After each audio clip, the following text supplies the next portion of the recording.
2-3 ಪ್ರಶ್ನೆ ಉಪಮುಖ್ಯಮಂತ್ರಿ ಕೇಳಿದ್ದಾರೆ ನಿಮ್ಮ ಹತ್ರ, ಅದಕ್ಕೆ ಎಲ್ಲಿ ಉತ್ತರ ಕೊಡಬೇಡಿ, ನಿಮ್ಮ ಚೇಂಬರ್ ಕಸಿ ಕೂತ್ಕೊಂಡು ಮತ್ತೆ ಮುಂದೆ ಗಾಡಿ ಮುಂದೆ ಹೋಗ್ಲಿ. ಇಲ್ಲೇ ಬಾಕಿ ಈಗ ಅಧ್ಯಕ್ಷ ಇಲ್ಲ, ಅದಕ್ಕೆ ನಾನೇನು ಉಪಾಧ್ಯಕ್ಷರೇ, ಅವ್ರದ್ದು ಉದ್ದೇಶ ನೀವು ಲಘು ಮುಖ್ಯಮಂತ್ರಿ ಆದ್ರೆ ತಾವು ಮಂತ್ರಿ ಆಗ್ತೀವಿ.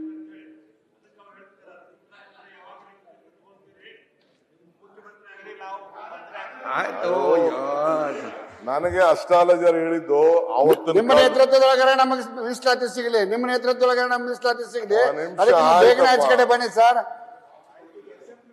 ಈಗ ಅವತ್ತು ಅದೇ ಅಷ್ಟಾಲಜರು SM ಕೃಷ್ಣರವ್ರನ್ನ ರಾಜ್ಯಸಭೆ ಮಾಡ್ಬೇಕಾದ್ರೆ ಅವ್ರು ಗೈಡ್ ಮಾಡಿದ್ರು, PCC ಪ್ರೆಸಿಡೆಂಟ್ ಆಗ್ಬೇಕಾದ್ರು ಗೈಡ್ ಮಾಡಿದ್ರು, ಅವರೇ ಮಾಡಿದ್ರು.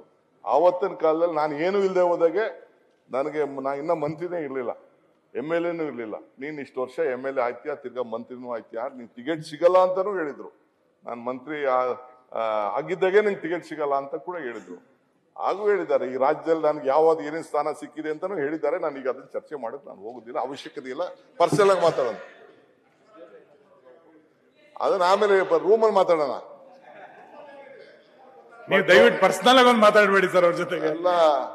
ಕೆಲವೆಲ್ಲ ಏನೇನೋ ನಿಮ್ ವಿಚಾರ ಇಡುತ್ತಾರೆ, ಅದು ಪರ್ಸನಲ್ ಆಗಿ ಮಾತಾಡಬೇಕು. ನಾನು ರೂಲಿಂಗ್ ಕೊಡ್ತಾ ಇದ್ದೇನೆ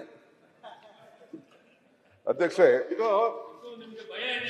ಭಯ ಇದೆ ಸೀಟ್ ಮೇಲೆ, ಹೊಸ ಸೀಟ್ ಮಾಡಿಸಿದ್ದೀರಲ್ಲ, ಇನ್ನೊಂದ್ ಸ್ವಲ್ಪ ದಿನ ಕೂತ್ಕೊಬೇಕು ಅಂತ ಆಸೆನಾ, ಹೋಗ್ಬೇಕು ಅಂತ ಆಸೆನಾ? ಅಶೋಕ್, ನಾನು ಅವ್ರು ನನಗೆ ಹೇಳಿದ್ರೆ ನಿಮ್ಮಲ್ಲಿರೋ ಒಂದು 25-30 ಜನ ಶಿಫ್ಟ್ ಆಗ್ಬಿಡ್ತಾರೆ.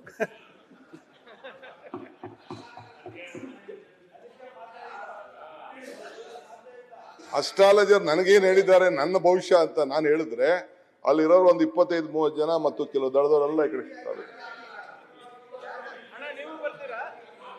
I don't want to disclose. ಏನಪ್ಪಾ, ನಮ್ ದಳದವರು ಯಾರು ಬರಲ್ಲ ಗುರುವೇ. ಕರೆಕ್ಟ್ ಆಗಿ ಹೇಳಿದ್ದಾರೆ.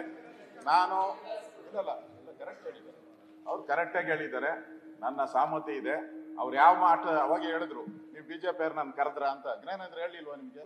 ಮೋಸ್ಟ್ಲಿ ಅವ್ರು ನಮ್ ಕಡೆನೆ ಬರಂಗವ್ರೆ, ಅವಾಗ ನಾವು ಅವ್ರ ಜೊತೆ ಓದ್ತಿರಲ್ಲ. ಈಗ ಮುಂದಕ್ಕೆ ಹೋಗುವ. ಸುನೀಲ್ ಹೇಳ, ನೀನು ನಾನು ಅಲ್ಲಿ ಬರ್ತೀನಿ. ನೀವಿಬ್ರು ಪರ್ಸನಲ್ ಆಗಿ ಮಾತಾಡೋದು, ಯೋಗೇಶ್ವರ್ ಅವರೇ ಸಂಧಾನ ಪರ್ಸನಲ್ ಆಗಿ ಮಾತಾಡ್ಕೊಳ್ಳೋದು, ನಾವ್ ಯಾಕೆ ಗಡ್ಡಿ ಬರೋದು?